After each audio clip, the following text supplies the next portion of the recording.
सरांना विनंती असेल की आपण आता व्याख्यानाला सुरुवात करावी. Hello hello check check.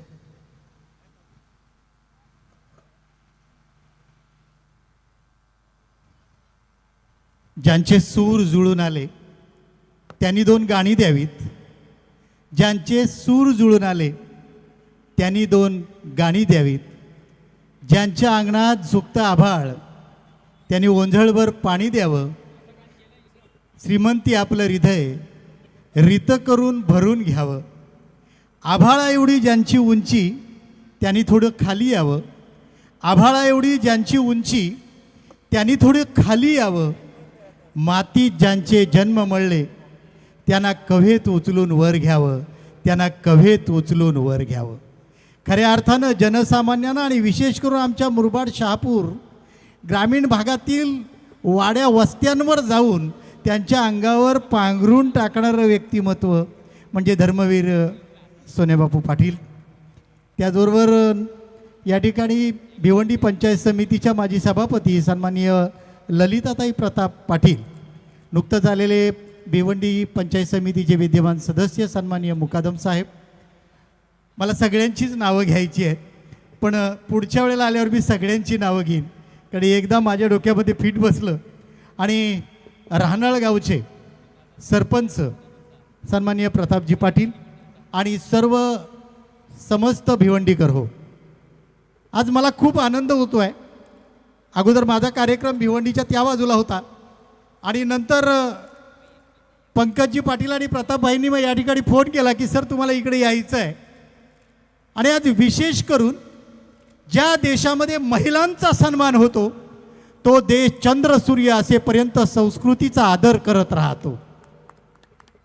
आणि म्हणून मी तुम्हाला सहज सांगेन, राजमाता जिजाऊंनी राजे शिवछत्रपतींना दिलेलं उदाहरण, गुलाम बनकर जियोगे तो कुत्ता समझकर लाथ मारेगी ये दुनिया. गुलाम बनकर जियोगे तो कुत्ता समझकर लाथ मारेगी ये दुनिया और नवाब बनकर जियोगे तो शेर समझकर सलाम करेगी ये दुनिया, सलाम करेगी ये दुनिया. राजमाता जिजाऊंनी म्हणजे आज हा जो महिला महोत्सव आयोजित केलेला आहे, मी भिवंडीकर म्हणून अहिल्या, सीता, तारा, मंदोदरी यांचा हा महाराष्ट्र, यांचा हा देश आणि खऱ्या अर्थानं त्यागाची मूर्तिमंत प्रतिमा म्हणजे आमची माऊली. मी सर्वप्रथम आपणाला हेच सांगेन की संपूर्ण जगभरामध्ये उद्यम नगरी म्हणून ओळखली जाणारी एकमेव नगरी म्हणजे भिवंडी नगरी. आणि त्यामुळे प्रत्येक जणाला भिवंडी नगरीमध्ये आल्यानंतर एक आगळं वेगळं असं विविधतेतील एकतेचं दर्शन घडतं.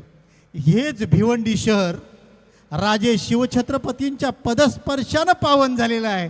यापेक्षा अभिमानाची गोष्ट ती कोणती.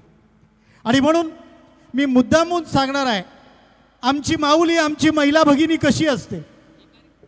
माझ्याबरोबर माझे मित्र आहेत, या भिवंडी तालुक्यातली मुलूख मैदानी तोफ म्हणून ज्यांना ओळखलं जातं, क्रिकेटच्या कॉमेंट्रीचा बादशाह म्हणून ओळखलं जातं असे मोहन भाई आणि त्याचबरोबर आमचे साडू पंकजी पाटील साहेब. मी जस्ट तुम्हाला 1-2 उदाहरणं देणार आहे. राजमाता जिजाऊ, मी नेहमी व्याख्यानात सांगतो की राजा शिवछत्रपती होणं सोपं आहे पण राजमाता जिजाऊ होणं कठीण आहे. त्या पाठीमागचं मी कारण सांगतो. त्यावेळेला आमच्या महाराष्ट्रामध्ये, महाराष्ट्र फक्त आत्ता जो महाराष्ट्र आहे तेवढा महाराष्ट्र नव्हता. पूर्ण गुजरातपर्यंत, अफगाणिस्तानपर्यंत आमची पूर्ण विस्तार झालेला होता. आणि अशा वेळेला आमच्या देशातले, आमच्या महाराष्ट्रातले मातब्बर सरदार आदिलशाही, कुतुबशाही, मुघलशाही यांच्या पालख्यांची भुई होण्यामध्ये धन्यता मानत होते. राजमाता जिजाऊ, मी इतिहासातले 3 संभाजी तुम्हाला सांगणार आहे. एकदा निजामाचा दरबार भरला होता आणि निजामाचा दरबार भरलेला असताना दरबार सुटला. या निजामाच्या दरबारामध्ये कोण कोण होते? राजमाता जिजाऊंचे वडील लखुजी जाधव, राजमाता जिजाऊंचा सख्खा भाऊ दत्ता जाधव, त्याचबरोबर मालोजी भोसले, विठोजी भोसले हे मातब्बर सरदार. मालोजी भोसलेंचा मुलगा शहाजीराजे विठोजी भोसलेंचा मुलगा संभाजी, इतिहासातला पहिला संभाजी. आणि ही मंडळी ज्या वेळेला दरबार सुटला त्यावेळेला निघायला लागले, तेवढ्यात खंडाळ्यांचा हत्ती पिसाळला. आणि हा हत्ती काबूत कोणी आणायचा हा मोठा प्रश्न होता. लखुजी राजे पुढे निघून गेले होते आणि त्याच वेळेला दत्ता जाधव त्या ठिकाणी उभा होते. हत्तीला काबूत कसा आणायचा म्हणून दत्ताजी जाधवांनी म्यानातून तलवार उपसली. दत्ताजी जाधवांनी म्यानातून तलवार उपसत असतानाच संभाजी त्या ठिकाणी उभा होता. आणि संभाजी दत्ताजीला सांगतोय, साऊंड सिस्टम थोडासा इफेक्ट दे थोडासा. संभाजी दत्ताजींना सांगतोय, थांबा दत्ताजी, हत्तीवर तलवार चालवणं योग्य नाही, पण एकदा म्यानातून तलवार काढली ती तलवार म्यान करेल. तो दत्ताजी कसला. क्षणाचाही विचार न करता दत्ताजीनं हत्तीच्या सोंडेवर वार केला आणि हत्ती गतप्राण झाला. संभाजीला राग अनावर झाला आणि तिथेच समोर असलेल्या दत्ताजीला संभाजीनं उभा कापला. राजमाता जिजाऊंचा सख्खा भाऊ दत्ताजी जाधवाला संभाजी भोसलेनं उभा कापला. हा संभाजी भोसला म्हणजे इतिहासातला पहिला संभाजी. ही बातमी लखुजी राजांना गेली आणि लखुजी राजांनी ज्या वेळेला ही बातमी ऐकली त्यावेळेला ताबडतोब निजामाच्या दरबारात आली आहेत. समोर संभाजी भोसला उभा आहे. क्षणाचाही विचार न करता आपल्या लेकीचा सख्खा दीर उभा आहे, याचाही विचार न करता लखुजी जाधवानी संभाजी भोसलेला त्या ठिकाणी उभा कापलेला आहे. आता राजमाता जिजाऊंची भूमिका काय असावी. एका बाजूला रक्ताचा सख्खा भाऊ रक्ताच्या थारोळ्यात आहे आणि एका बाजूला सख्खा दीर रक्ताच्या थारोळ्यात आहे. आता भावना की कर्तव्य हा मोठा प्रश्न होता. त्या दिवसापासून जाधव आणि भोसल्यांचं वैर सुरू झालं. त्या दिवसापासून राजमाता जिजाऊ कधीच माहेरा गेली नव्हती, कारण तिला हिंदवी स्वराज्य स्थापन करायचं होतं. आणि म्हणून आज बहिणी साधा भाऊ भाऊबीजीला आला नाही, साधा भाऊ राखी बांधण्यासाठी आला नाही, तर रुसून बसणारी बहीण कुठे आणि कायमची माहेराला पारखी होऊन खऱ्या अर्थानं स्वराज्याचं हे अनभिषिक्त असं रूप उभं करण्यासाठी जिनं आपलं आयुष्य वेचलं ते जिजामाता कुठं. आणि म्हणून जर राजमाता जिजा नसती तर काशी की कला जाती मथुरा में मस्जिद होती, काशी की कला जाती मथुरा में मस्जिद होती, और एक हमारा राजा शिवाजी नहीं होता तो सबकी सुन्नत हो जाती, सबकी सुन्नत हो जाती. आणि म्हणून राजा शिवछत्रपती ज्या राजमाता जिजाऊने घडवला, मी प्रतापजी पाटलांना या ठिकाणी खूप धन्यवाद देईन. आज अनेक महोत्सव संपूर्ण महाराष्ट्रभर साजरे होतात, पण माऊलींचा गौरव आपण या ठिकाणी जो ठेवता, माऊलींचा उत्सव जो आपण या ठिकाणी ठेवता, हा खऱ्या अर्थानं महाराष्ट्राला एक प्रेरणा देणारा उत्सव आहे असं म्हणायला काही हरकत नाही. आणि म्हणून राजमाता जिजाऊनं या स्वराज्याचं रक्षण करण्यासाठी जी काही भूमिका घेतली, राजे आग्र्यामध्ये होते, स्वराज्याचा कारभार राजमाता जिजाऊनं सांभाळला. आज नोटाबंदी झाल्या, आमच्या माऊलीनं ठेवलेल्या कुटुंब संरक्षणासाठी ठेवलेल्या 2-2 हजाराच्या नोटा बाहेर काढल्या आणि मिस्टरांच्या ताब्यात दिल्या. ह्या घ्या आणि बँकेत त्या तुमच्यासाठीच ठेवल्या होत्या. खऱ्या अर्थानं आमची माऊली आमच्या कुटुंबाची व्यवस्थापक आहे, मॅनेजर आहे. ती केवळ आमच्यासाठी झटत नाही आहे, तर आमच्या कुटुंबाचं रक्षण करता करता आपल्या संस्कृतीचं रक्षण ती करते आहे. पाहिल्यानंतर बऱ्याचशा माऊली आज कपाळाला कुंकू टिकली लावून आलेले आहेत. हा संस्कृतीचा आदर आहे. आमची माऊली ज्या वेळेला उभी राहते त्यावेळेला राजमाता जिजाऊ मला प्रत्येक माऊलीमध्ये पाहायला मिळते. आणि म्हणून मी एवढीच विनंती करेन, आज घराघरात राजे शिवछत्रपती जन्माला आले नाहीत तरी चालेल, पण माझ्या प्रत्येक माऊलीनं राजमाता जिजाऊ व्हावं ही माझी आपणाला विनंती आहे. राजे शिवछत्रपतींच्या मृत्यूनंतर काझी हैदर राजांचा वकील याला औरंगजेबानं बोलावून घेतलं आणि विचारलं, सच बता काझी, इन मराठों को हम क्यों नहीं हासिल कर सकते. त्यावेळेला काझीनं दिलेलं उत्तर आहे, ये मरहट्टे हैं, ये मरते हैं लेकिन हटते नहीं है. इसलिए आप कभी भी जब तक चांद सूरज है तब तक इन मराठों को हासिल नहीं कर सकते. आणि म्हणून त्या ठिकाणी एका योद्ध्यानं म्हटलेलं एक छानसं वाक्य राजांच्या भेटीला आला आणि म्हणतोय, जब हमारे राजे पगड़ी पहनते, जब हमारे राजा पगड़ी पहनते घोड़े पे सवार हो जाते, झुक जाते सब दुनिया के बंदे और कहते काश हम भी शिवबा के मरहट्ट होते, काश हम भी शिवबा के मरहट्ट होते. खऱ्या अर्थानं प्रतापजी पाटील साहेब आपल्या सहकार्यांना आपल्याला पाहिजेत मी जेवढे धन्यवाद देईल तेवढे कमी आहेत.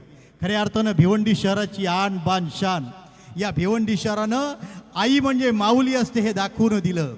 ज्या वेळेला आमच्या कल्याणच्या सुभेदाराची सून ही राजांच्या पुढे पेश केली गेली त्यावेळेला राजांनीच अगदी सहज सांगितलं, अशीच आमुची आई असती आम्ही सुंदर झालो असतो वदले छत्रपती.